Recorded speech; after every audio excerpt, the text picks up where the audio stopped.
All right, Atomic's really lame right now with a little tendon flare-up, but he's been good out in the paddock.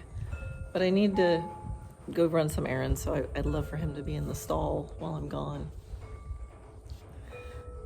He's not gonna want to go in the stall, but I'm gonna see if I can just ask him.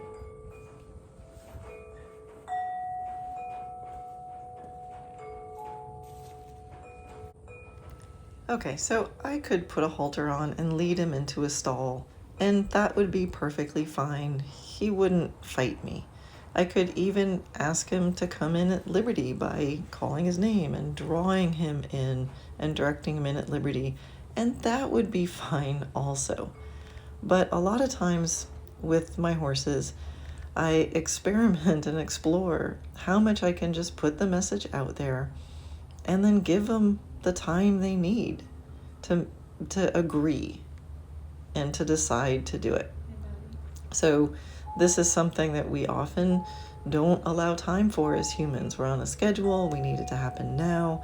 So on a day where I don't have any time constraints and I want, I'm feeling already bad for him that he has to be in the stall at all because of the lameness. So I'd really like for him to agree and make a decision to come in just because he knows that's what I want. Actually, the expression on his face is really interesting. So, whoops. I just want you to see that. Now, he's really backlit, so you're not going to really see much of his expression. And I'm not going to guess at what he's thinking. But what I'm seeing and sensing is that he's not thinking about what I'm asking him or suggesting that he does. So he looks in a very processing kind of mode. And so what I was seeing that I thought was interesting is just how his ears are back. He's sort of internal focus, and he was blinking a lot.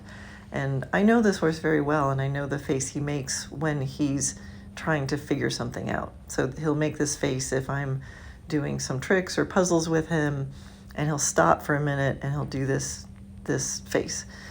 So my guess is he knows where I'm asking him to end up. He knows he doesn't want to go there, and he's just kind of thinking about it. Hey, I need you to go in your stall, hon.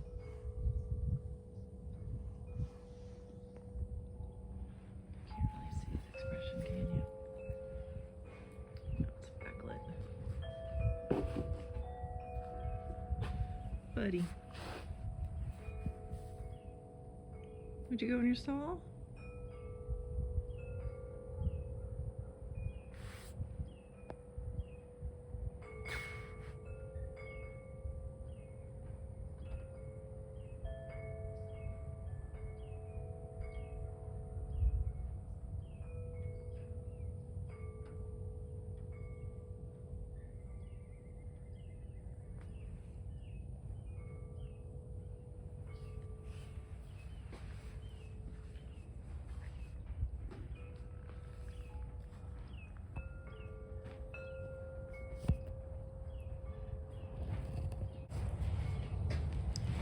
So I'm trying not to draw or do anything like that.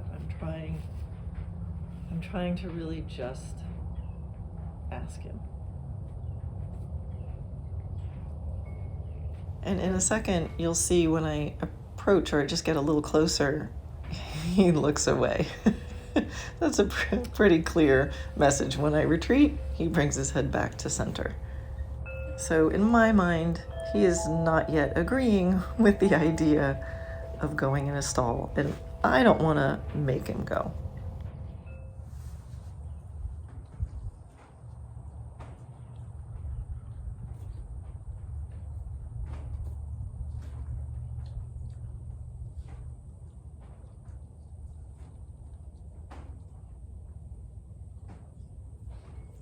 So what I'm guessing right now is he's just really happy to be out here, and he's in a place of really deep relaxation. And so in a way, I don't want to change that.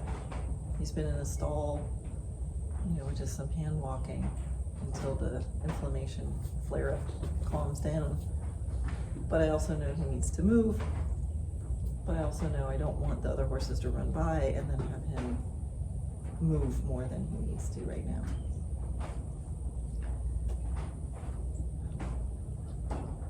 But he's so relaxed out here, and I think he's trying to tell me how relaxed and happy he is out here. So I want to invite him to go in the stall without him feeling pushed in the stall. I'd like him to agree to go in the stall.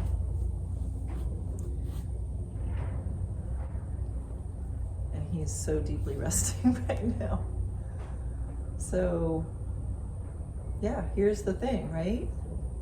I need him to do something. It's for his own good.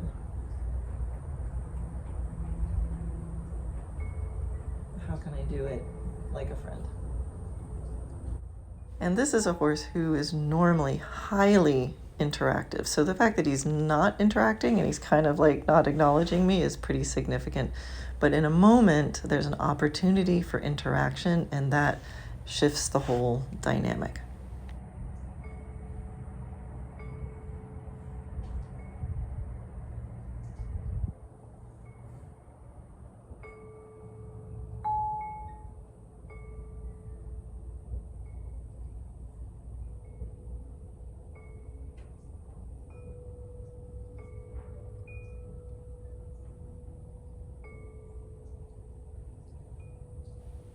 And I wanted to let the video just play, just because so many times we edit everything to make it short for people's attention spans. But this is reality. This is the reality of when you drop into a moment, how long it can last. And I feel, as a horseman, I'm cutting short these moments all the time. So I like to just drop in and see how long the moments last.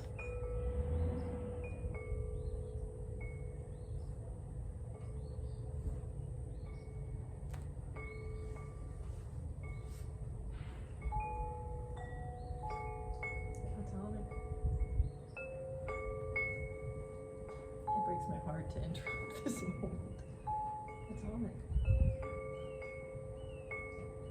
So here he starts to want to scratch and itch, and this kind of tells me he's coming out of the more internal focus, and it's a great opportunity for me to go do something really nice and helpful. It's one of the things that humans are so useful to horses for, which is to, scratch all the itches that are in hard places. To reach. It's something that human fingers are really good at, and a way we can serve our horse. And that's the beginning of a change of the dynamic. Afterwards, he yawns, and he's just a little more open to interaction.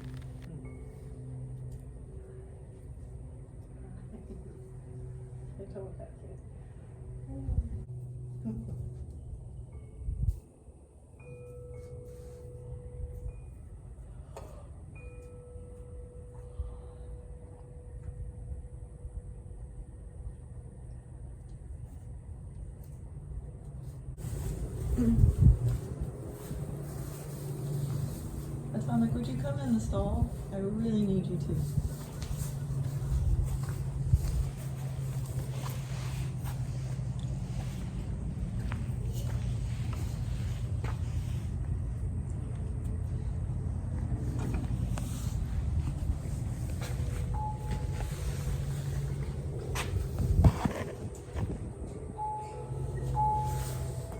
And my dog Sydney has already sensed Atomic's decision because she is laying now right in the doorway. Come on, my friend. Sydney, sit. Sydney, go.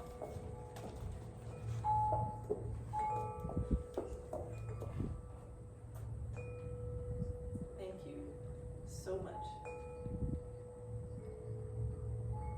You're awesome. You're awesome. Atomic, thank you so much, my friend. Thank you so much.